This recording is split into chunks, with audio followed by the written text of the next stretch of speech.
6 महीने पहले हुकूमत गिराने निकली थी पीडीएम, खुद टूट फूट का 6 महीने में ही शिकार हो गई है पीडीएम। मामलात कहां जा रहे हैं और इन मामलात का जिम्मेदार कौन है, हमारे साथ बात करने के लिए मौजूद हैं हामिद मीर साहब और सुहेल बड़ाई साहब। आप दोनों का बहुत शुक्रिया। हामिद मीर साहब, ये तो एक दूसरे पर इल्ज़ाम लगाना शुरू हो गए हैं, सख्त तनकीद करना शुरू हो गए हैं। आपके ख्याल में पीडीएम टूटने का आज एनपी बाहर हो गई है, पीपल्स पार्टी और नून लीग के दरमियान लफ्जी जंग जारी है, जिम्मेदार असल में कौन, नून लीग और जेयूआईएफ या पाकिस्तान पीपल्स पार्टी और अवामी नेशनल पार्टी? ये मेरे लिए कोई गैर मुतवक्का नहीं है, क्योंकि पिछले 2-3 महीने से जो पीडीएम के अंदर जो पॉलिटिक्स चल रही थी, उसमें इनके जो कुछ सरबराही इजलास भी हुए, तो उसमें 10 में से जो 2 पार्टियां थी वो एक तरफ थी और बाकी 8 पार्टियां एक तरफ थी।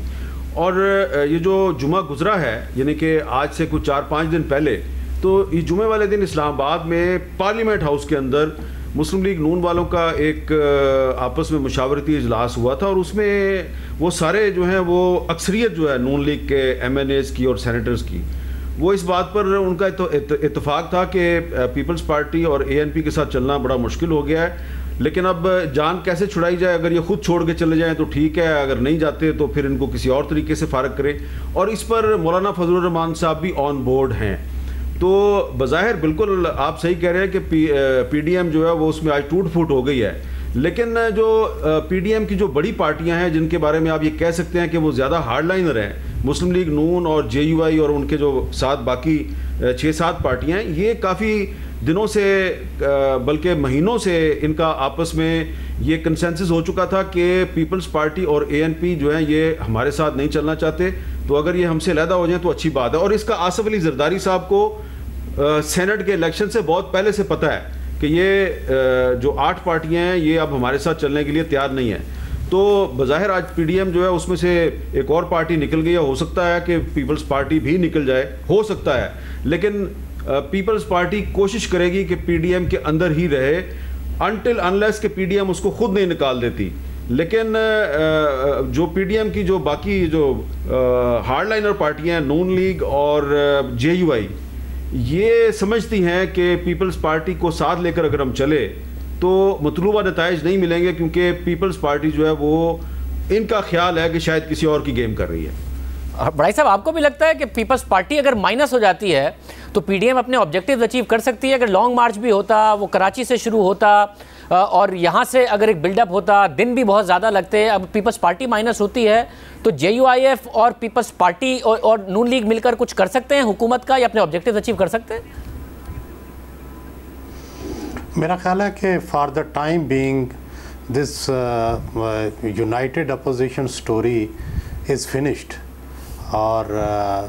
जो जिस तरह से इन्होंने बिहेव किया है, चाहे वो मौलाना फजलुर रहमान और नून लीग हो और चाहे पीपल्स पार्टी हो, मैं तो दोनों के रवैये को अफसोसनाक करार दूंगा। मौलाना फजलुर रहमान और नून लीग मिल गए थे और मिल के एक जो दहाइयों की पुरानी पार्टियां हैं उनको मजबूर कर रहे थे कि वो अपनी सोच बदलें। और ज़ाहिर है उन्होंने जो जवाबी तौर पर मियां नवाज शरीफ पर जिस तरह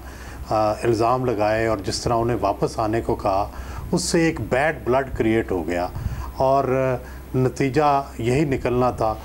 होना तो ये चाहिए था कि मैच्योर सियासत की जाती, एआरडी की तरह की जाती। एआरडी में भी बड़े इख्तलाफ थे, लेकिन हमेशा जो सरबराह होते थे वो पहले से मशवरे करके सॉर्ट आउट कर लेते थे और एक दरमियाना रास्ता जो है वो निकाल लेते थे।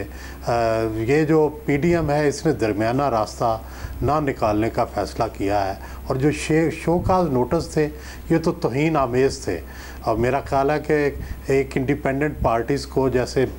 एएनपी जो है इसकी तारीख़ जो है 8 दहाइयाँ 9 दहाइयाँ पुरानी है, पीपल्स पार्टी जो है ये भी बहुत एस्टेब्लिश पार्टी है, उनको एक चंद माह का इत्तेहाद जो है वो शोकाज नोटिस देने लग पड़े और उनकी पॉलिसियों पे तनकीद करने लग पड़े, ये किसी तरह भी मुनासिब नहीं था।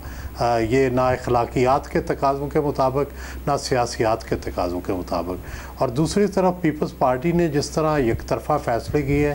ठीक रेजिग्नेशन की हद तक उनकी जो तहफ़्फ़ुज़ात थे वो ठीक लगते थे, लेकिन रेजिग्नेशन के बाद जो चेयरमैन सेनेट में अपोजिशन लीडर का जो मसला था उसमें पीपल्स पार्टी ने बेअसूली की, और फिर इसी तरह जो जरदारी साहब ने इल्ज़ामात लगाए नवाज़ शरीफ पे, वो भी बेअसूली और एक तरह से सियासी तौर पर इल्ज़ाम तराशी के मुतरादिफ थे।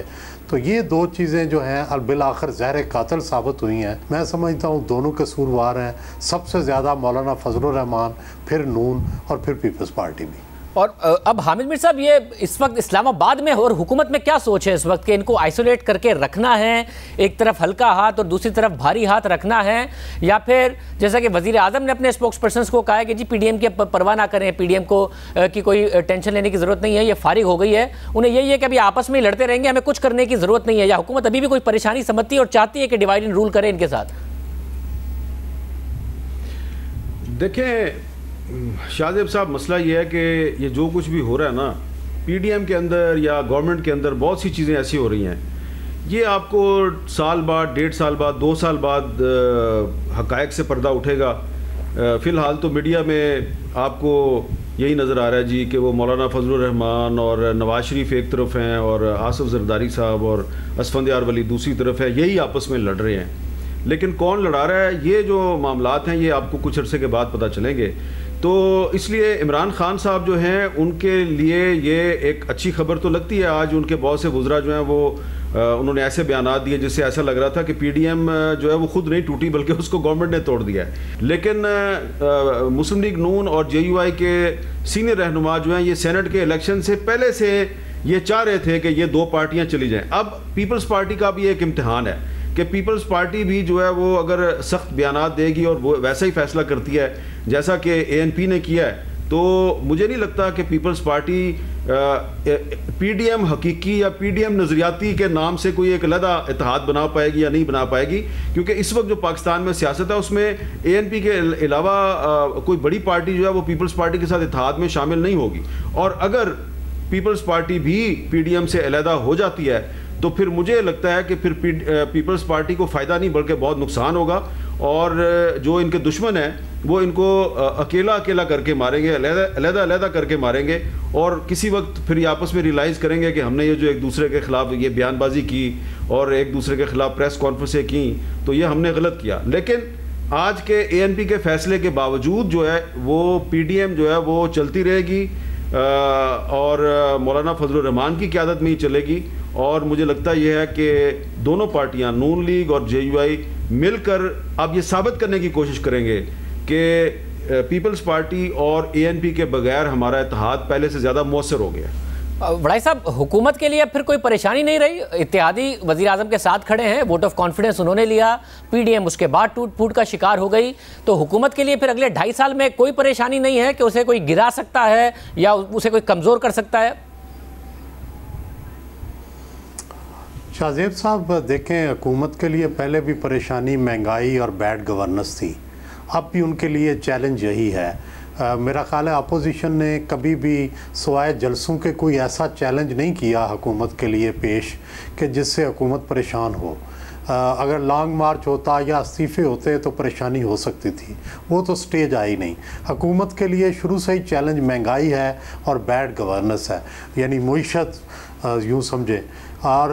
जब तक हुकूमत इस चैलेंज से उहदा बरा नहीं होती, हुकूमत के लिए ख़तरात रहेंगे। बाकी अपोजिशन यस, फ़िलहाल अपोजिशन की तरफ से ख़तरा टल गया है, लेकिन हुकूमत को जब ख़तरा टल जाए तो फिर अपने अंदर से ख़तरात जो हैं वो डेवलप हो जाते हैं। महंगाई के बारे में, बैड गवर्नेंस के बारे में, इंटरनल जो स्ट्राइफ्स हैं उनके बारे में, तरीन साहब के साथ लड़ाई के हवाले से, और जो छोटी मोटी लड़ाइयाँ फिर वो मंजर आम पर आनी शुरू हो जाती हैं।